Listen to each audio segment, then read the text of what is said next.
Hello दोस्तों, मैं हूं बिपिन और स्टडी अनलिमिटेड में आपका स्वागत है। आज के इस वीडियो में हम मैथमेटिक्स सीरीज को कंटिन्यू करेंगे। तो चलिए देखते हैं आज का पहला क्वेश्चन। Question number 361। 361 में क्या है कि यदि P अपनी यात्रा का पहला हाफ जो है 40 किलोमीटर पर आवर की रफ्तार से चल रहा है और जो शेष दूरी मतलब कि जो दूसरा हाफ है वो 50 किलोमीटर पर घंटे की रफ्तार से चल रहा है, तो उसकी कुल यात्रा का औसत गति एवरेज वेलोसिटी फाइंड आउट करना है, एवरेज स्पीड फाइंड आउट करना है। तो हम इसमें क्या करेंगे, कुछ इस तरह से एक फिगर बना लेते हैं। टोटल डिस्टेंस सपोज ये है और हाफ डिस्टेंस ये है। हम इसको ए, बी और सी ले रहे हैं। तो देखो ए से बी तक मतलब पहला हाफ जो है वो कितने की स्पीड से जा रहा है, तो 40 किलोमीटर पर आवर की रफ्तार से। और दूसरे जो है वो दूसरे हाफ 50 किलोमीटर पर आवर की स्पीड से जा रहा है। तो क्या फाइंड आउट करना है, एवरेज स्पीड। जब इस तरह का क्वेश्चन हो तो हम क्या करते हैं कि दोनों को मल्टीप्लाई कर देते हैं, 40 गुने कितना 50, और नीचे में क्या करेंगे, हम ऐड कर देंगे 40 प्लस 50। अब ये कितना आ गया, 2 गुने 40 गुने 50 और नीचे में कितना आ गया 90। एक शून्य से एक शून्य कैंसिल हो गया। अब कितना आ गया, ये 5 चौ 20 और 20 दूनी 40, मतलब ये आ गया 400। 400/9 आ गया। इसको हम कितना लिख सकते हैं, 9 चौ 36, फिर से 4 बार लग जाएगा और फिर से 4 बार लगेगा और फिर से 4 बार लगेगा। तो इसका सही आंसर हो गया 44.44 किलोमीटर पर घंटा। ऑप्शन नंबर 1 ए हो जाएगा इसका सही आंसर। नेक्स्ट क्वेश्चन देखते हैं, क्वेश्चन नंबर 362। 362 में क्या है कि हमें एक डेटा दिया हुआ है और क्या फाइंड आउट करना है, माध्यिका यानी कि मीडियन फाइंड आउट करना है। तो मीडियन फाइंड आउट करने के लिए हम क्या करते हैं, हम इसको आरोही क्रम में सजाएंगे। आरोही क्रम मतलब कि इंक्रीजिंग ऑर्डर।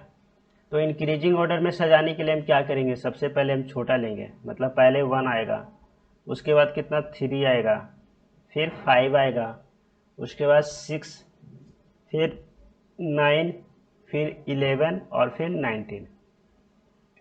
अब यहाँ देखते हैं टोटल संख्या कितना है, तो 1 2 3 4 5 6 7, टोटल 7 है। तो 7 में 1 जोड़ देंगे और 2 से डिवाइड कर देंगे। ये कितना आ गया 4, मतलब जो हमारा चौथा टर्म होगा ना वही हमारा मीडियन होगा, माध्यिका होगा। तो चौथा टर्म इसमें से कौन है, 1 2 3 4, चौथा टर्म हो गया कौन सा, 6। तो यही हमारा हो जाएगा मीडियन।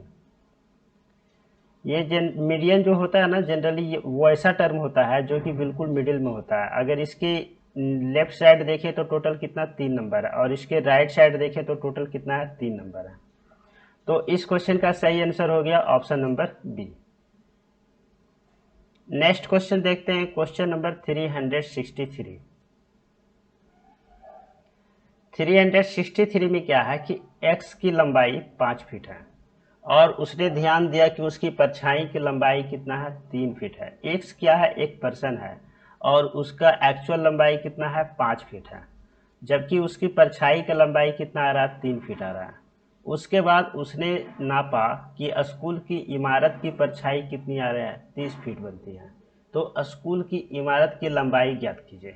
तो उसकी इमारत की लंबाई फाइंड आउट करना है। अब देखो पर्सन की एक्चुअल लंबाई कितना है, 5 फीट है, उसकी परछाई की लंबाई कितना है, 3 फीट है। तो उस स्कूल की इमारत यानी जो बिल्डिंग है, बिल्डिंग का एक्चुअल लंबाई क्या, हम उसको बी से डिनोट कर लेते हैं और उसकी परछाई की लंबाई कितना आ रहा है, 30 आ रहा है। यहाँ से अगर हम बिल्डिंग का एक्चुअल हाइट फाइंड आउट करना चाहें तो कितना हो जाएगा, 30 गुने 5 और डिवाइडेड बाई कितना 3, ये कितना आ गया 50 फीट। तो ऑप्शन नंबर ए इसका सही आंसर हो जाएगा। नेक्स्ट क्वेश्चन देखते हैं, क्वेश्चन नंबर 364। 364 में क्या है कि एक कार पहली आधी दूरी 50 किलोमीटर पर घंटे की चाल से चल रही है और दूसरी आधी दूरी 40 किलोमीटर पर घंटे की चाल से चल रही है। तो पूरी यात्रा के दौरान औसत चाल फाइंड आउट करना है। इसमें भी हम सेम वही करेंगे, 2 गुने कितना 50 गुना कितना 60 और डिवाइड कर देंगे कितना 50 प्लस 60। इसमें क्या हो जाएगा 2 गुने 50 हो गया और ये कितना 60 हो गया और नीचे कितना हो जाएगा 110। ये शून्य से शून्य कैंसिल हो जाएगा तो कितना आ जाएगा 6 पचे 30 और दूनी कितना हो गया 60 तो 600 हो गया 600/11। और 600/11 को कितना लिख सकते हैं 55। फिर से 5 बच गया तो 4 बार लगेगा, फिर से 6 आ गया तो फिर से 5 बार लगेगा और फिर से 4 बार लगेगा। तो 54.54 इसका सही आंसर हो जाएगा, option number A. Next question देखते हैं, क्वेश्चन नंबर 365। 365 में क्या है कि ए अकेला एक काम को 15 दिन में कर सकता है, बी उसी काम को कितना 18 दिन में कर सकता है। यदि दोनों एक साथ काम करते हैं तो वे उसी काम को पूरा करने में कितना समय लगता है। देखो कुछ इस तरह से है कि ए जो है ना किसी काम को कितना 15 दिन में कर रहा है, बी जो है 18 दिन में कर रहा है, और हमें फाइंड आउट करना है कि जब ए और बी दोनों एक साथ काम करेंगे तो कितने दिन में कंप्लीट कर पाएंगे। इसको हम सिंपली इस तरह से भी कर सकते हैं, 15 है और 18 है तो दोनों को गुना कर दिए और 15 और 18 को दोनों को ऐड कर दिए, सम कर दिए। ए कितना आ गया 15 आ गया, ए आ गया कितना 18। नीचे में कितना हो जाएगा 8 5 13, 2 और 1 3, तो ये 3 है तो 3 से कट जाएगा, यहाँ कितना आ जाएगा 11। और इसको अगर हम काट ले तो कितना आएगा 6, तो कितना आ गया 90/11 दिन इसका सही आंसर हो जाएगा, ऑप्शन नंबर डी। या फिर अगर हम एलसीएम से बनाना चाहें तो 15 और 18 का एलसीएम कितना हो जाएगा 90। अगर हम ए का इफिशियंसी निकालते हैं तो 90/15 6 आ गया, और बी का इफिशियंसी निकालते हैं 90/18 कितना 5 आ गया। अगर ए प्लस बी की इफिशियंसी निकालते हैं तो 6 और 5 दोनों जुट जाएगा, कितना हो जाएगा 11। अब ए प्लस बी का इफिशियंसी हो गया कितना 11, तो ये टोटल काम कितना है 90, तो कितने दिन में कंप्लीट कर पाएगा तो 90/11 हो जाएगा, ऑप्शन नंबर डी इस क्वेश्चन का सही आंसर हो जाएगा। नेक्स्ट क्वेश्चन देखते हैं, क्वेश्चन नंबर 366। 366 में क्या है कि 120 वस्तुओं का क्रय मूल्य मतलब सीपी कॉस्ट प्राइस और 80 वस्तुओं का विक्रय मूल्य मतलब एसपी सेलिंग प्राइस के बराबर होता है। तो हमें फाइंड आउट क्या करना है लाभ प्रतिशत, मतलब क्या परसेंटेज प्रॉफिट। अब देखो 132 वस्तु का सीपी इक्वल टू कितना है 80 वस्तु का एसपी। यहाँ से हम अगर SP/CP फाइंड आउट करते हैं तो कितना हो जाएगा, इधर हो गया 120/80 और इधर कितना हो गया SP/CP। यहाँ से अगर हम देखें तो CP कितना, अगर हम CP को 80 लेते हैं तो SP कितना है 120 है। अगर यहाँ पे हम प्रॉफिट की बात करें तो कितना हो जाएगा 120 माइनस 80 तो कितना आ गया 40। अगर हम परसेंटेज प्रॉफिट की बात करें तो 40 और सीपी कितना है 80 और गुने कितना हो गया 100। अब ये कितना आ गया 2 और ये कितना आ गया 50, तो इसका सही आंसर हो गया 50%, option number C. Next question देखते हैं, क्वेश्चन नंबर 367। 367 में क्या है कि एक धनात्मक संख्या अपने वर्गमूल से कितना 30 ही अधिक है, तो संख्या फाइंड आउट करना है। देखो धनात्मक संख्या है तो चलो हम एक x लेते हैं और वो अपना वर्गमूल से क्या है 30 अधिक है, मतलब x minus root x equal to कितना हो जाएगा 30 होगा।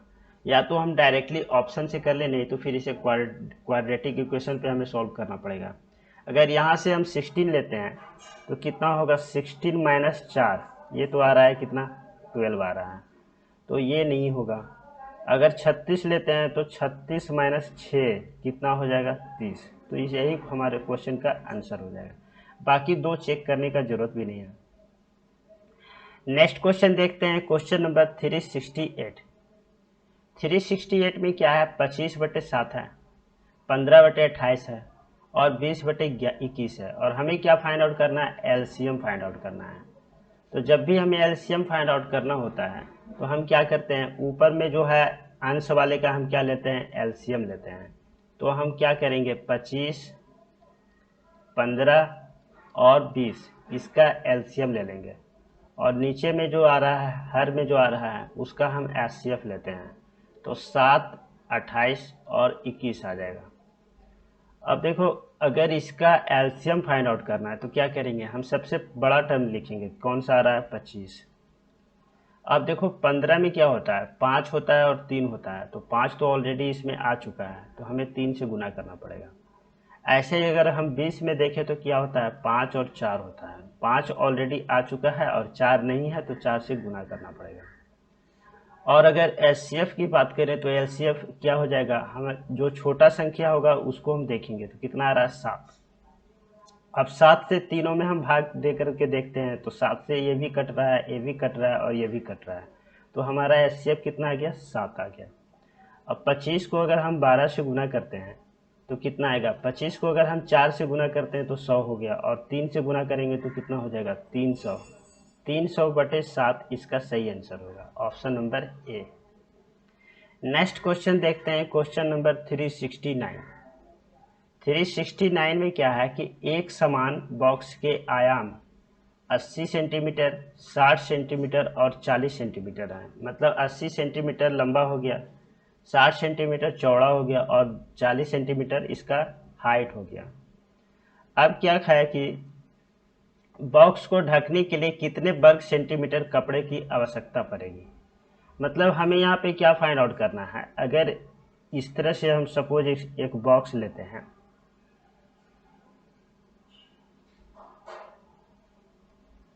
इस तरह से एक हम बॉक्स लेते हैं, तो ये कौन क्या बन रहा है, ये बन रहा है क्यूबॉइड, जिसको हम बोलते हैं क्या, घनाभ। तो इसमें क्या है, इसका लेंथ दिया हुआ है 80 सेंटीमीटर, विड्थ दिया हुआ है 60 सेंटीमीटर और हाइट जो है 40 सेंटीमीटर। अब इसमें क्या है, इसके ढकने के लिए फाइंड आउट करना है। मतलब हमें यहाँ पे क्या फाइंड आउट करना है, सरफेस एरिया फाइंड आउट करना है। सरफेस एरिया यानी इसको क्या बोलते हैं, पृष्ठीय क्षेत्रफल।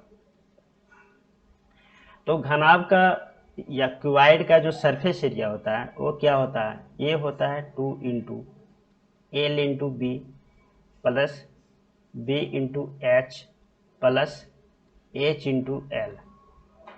अब यहाँ से अगर हम देखें तो एल कितना है, 80 है, और विड्थ कितना है, 60 है। फिर ये कितना होगा, 60 गुने 40, और इधर कितना हो जाएगा, 40 गुने 80। यहाँ से अगर हम देखें तो कितना आ रहा है, 8 छक 48 हो गया, 4800, 6 चौक 24 हो गया, 2400, फिर कितना आ गया, 32 हो गया, 3200। 48 और 32 अगर ये दोनों को हम जोड़ देते हैं तो कितना हो जाएगा, 80। 80 और 20 100 हो गया, और 4 कितना, 104 हो जाएगा। ये कितना हो गया, 104 200। जब 2 से गुना करेंगे तो कितना हो जाएगा, 208, और इस पे कितना आ जाएगा, 200। तो ऑप्शन नंबर 20 क्वेश्चन का सही आंसर हो जाएगा। नेक्स्ट क्वेश्चन देखते हैं, क्वेश्चन नंबर 370। इसमें क्या है कि ए और बी का आय का अनुपात दिया हुआ है कितना, 3:2 है, और उसका व्यय दिया हुआ, व्यय मीन्स खर्च उसको बोलते हैं। तो खर्च कितना है, 14,000 है और 10,000 है, के अनुपात में नहीं है, 14,000 और 10,000 है। यदि ए की बचत 4,000 है तो बी का बचत फाइंड आउट करना है। देखो इसमें से हम इस तरह से लेते हैं, एक ए है और एक बी है, इन दोनों का हमें इनकम दिया हुआ है, कितना दिया हुआ है, ये अगर 3 है तो ये 2 है, रेशियो में है यह। इसका एक्सपेंडिचर दिया हुआ है, खर्च दिया हुआ है कितना, 14,000 और कितना, 10,000। इसका सेविंग भी दिया हुआ है कितना, 4,000, और इसका सेविंग हमें फाइंड आउट करना है। देखो अगर यहां से हम देखें, ए का एक्सपेंडिचर दिया हुआ है कितना 14,000 और खर्च कितना है 4,000। तो इनकम क्या होता है? इनकम वही होता है कि हम कितना खर्च कर रहे हैं और कितना हम सेविंग कर रहे हैं। यहाँ से अगर हम ए का इनकम हम निकालना चाहें तो कितना हो जाएगा? ए का एक्सपेंडिचर और ए का क्या खर्च। ए का एक्सपेंडिचर कितना है 14,000 और खर्च कितना है 4,000। तो ये कितना हो गया 14,000 और 4,000 कितना आ गया 18,000। अब देखो ए का इनकम हमें पता चल गया कितना 18,000 और ये कितने की इक्वल है? 3 के इक्वल है। ये 3 के इक्वल है 18,000।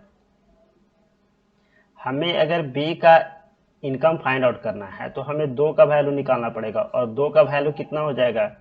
3 से भाग होगा तो 6,000 और 2 से गुना होगा तो कितना 12,000 हो जाएगा। अब यहां से देखें तो हमें बी का इनकम पता चल गया है कितना हो गया 12,000 हो गया और इसका जो एक्सपेंडिचर है वो कितना है 10,000 है। बी का अगर एक्सपेंडिचर देखें तो कितना है 10,000 है। हमें बी का सेविंग फाइंड आउट करना है तो क्या करना पड़ेगा? 12,000 में से 10,000 को माइनस करना होगा। ये कितना हो गया 2,000 हो गया। ऑप्शन नंबर बी इसका सही आंसर होगा। चलो गाइस आज के लिए इतना ही। जय हिंद।